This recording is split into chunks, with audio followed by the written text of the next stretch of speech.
Assalamualaikum warahmatullahi wabarakatuh. Bagaimana kabarnya semua? Mudah-mudahan baik-baik saja. Ini merupakan hasil dari proses penggelondongan dan akan saya pisahkan antara emas dengan logam yang lainnya. Dan untuk bahan yang diperlukan antara lain ada nitrit asid atau kalau di sini nih biasa disebut dengan air keras. Dan bahan yang lain yang dibutuhkan yaitu air. Tuangkan air secukupnya pada logam tersebut sampai terendam. Setelah itu tambahkan nitrit asid secukupnya sampai mendidih. Lalu biarkan beberapa menit sampai airnya berubah warna. Setelah itu bilas sama air. Sekiranya rontokan dari logam tersebut yang berbentuknya seperti pasir itu sampai mengendap dan mendidihnya berkurang. Tuangkan atau sisihkan airnya. Jangan sampai endapan yang seperti pasir itu ikut terbawa arus, karena itu merupakan emasnya. Lalu bilas lagi dengan air. Setelah itu sisihkan lagi. Dan ini dilakukan berulang-ulang sampai logamnya itu sudah hancur menjadi seperti pasir.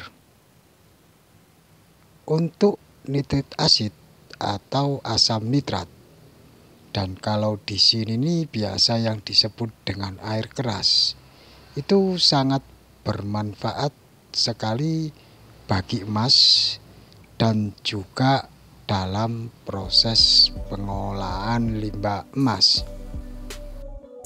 Dan untuk proses penggelondongannya itu sendiri sudah dilakukan 7 hari yang lalu, dan di video saya itu sudah ada. Dan hari ini baru sempat memprosesnya lagi karena beberapa hari itu saya sibuk dengan pekerjaan yang lain seperti pekerjaan servis HP, dan mungkin untuk hasil emasnya dari pemrosesan ini mungkin tidak seberapa, karena yang saya gelondong itu merupakan kowi bekas sisa kerokan maupun tumbukan, dan juga ada pasir dari pengrajin emas yang tidak seberapa, dan sebelumnya juga sudah didulang. Akan tetapi tahap demi tahap dalam pemrosesan itu memang harus dilakukan agar mendapatkan hasil emas yang lebih maksimal. Seperti diawali dengan tahap pengerokan, ditumbuk, didulang, maupun dalam tahap proses penggelondongan. Bila logamnya itu sudah hancur menjadi seperti pasir, seperti biasa kita bilas dengan air, lalu kita endapkan. Setelah itu kita sisihkan airnya, dan itu dilakukan berulang-ulang. Sekiranya airnya sudah agak jernih atau sampai airnya menjadi jernih. Setelah disisihkan airnya, sisakan sedikit air. Setelah itu tuangkan air keras atau nitrit asidnya, lalu pindahkan ke wadah atau tempat seperti stainless.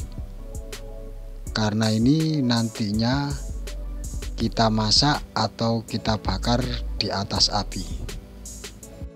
Ini tujuannya logam yang dikasih nitrit asid tidak hancur selain emas, itu nantinya akan hancur bila dipanaskan di atas api sama dikasih nitrit asid. Usahakan sampai mendidih. Setelah mendidih, kita angkat lalu kita bilas. Ini bisa dilakukan berulang-ulang sampai sekiranya emas yang asalnya seperti pasir berwarna hitam berubah warna menjadi merah kecoklatan seperti ini. Ini berarti tandanya emas bisa mencapai kadar 24 karat. Setelah itu kita bilas, kita pindah dulu ke piring. Bila emas hasil pemrosesan ini tidak seberapa, meskipun warnanya tidak berwarna kecoklatan, itu tidak masalah, karena untuk melakukan proses sampai warnanya coklat seperti ini, pastinya untuk kadar beratnya atau kadar emasnya itu berkurang, karena semakin emasnya kadarnya bagus, pastinya untuk beratnya itu berkurang. Dan dalam proses pembilasan usahakan bersih dan jangan sampai airnya itu masih mengandung nitrit asid maupun masih mengandung logam yang lainnya. Cirinya bila air masih mengandung logam yang lainnya itu berwarna biru hijau atau masih berbau nitrit asid. Bila perlu, masakkan air, dan bila sudah mendidih, tuangkan pada emasnya. Dan ini tujuannya agar bisa mencapai kadar 24 karat. Setelah itu bilas sama air dingin, lalu emasnya itu diteken-teken.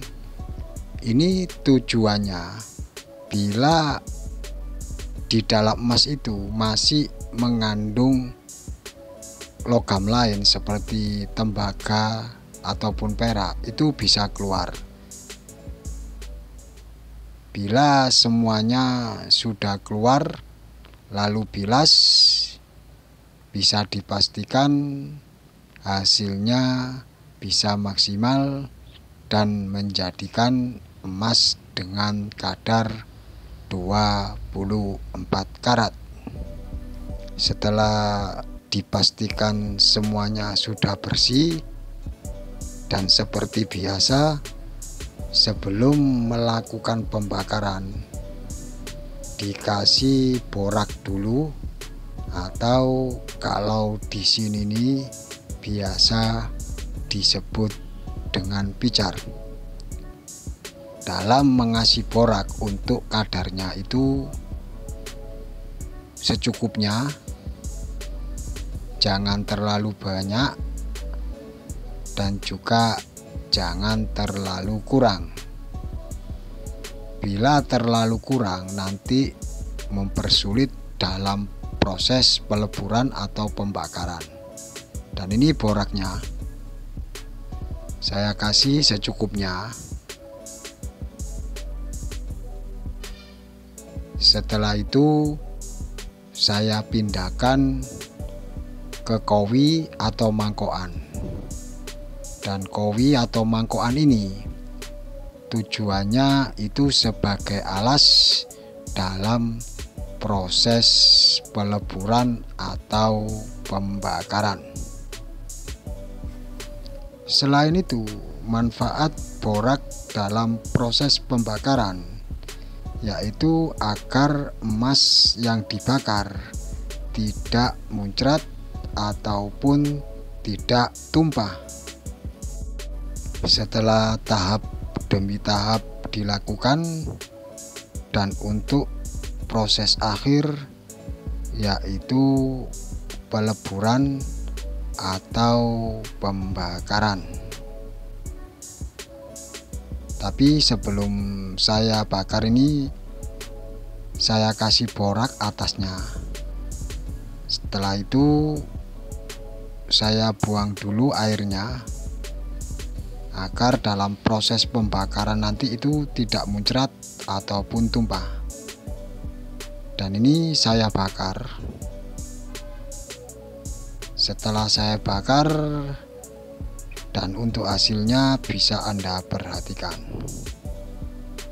Ya, cukup sekian dulu dari saya. Maaf bila ada salah kata. Assalamualaikum warahmatullahi wabarakatuh.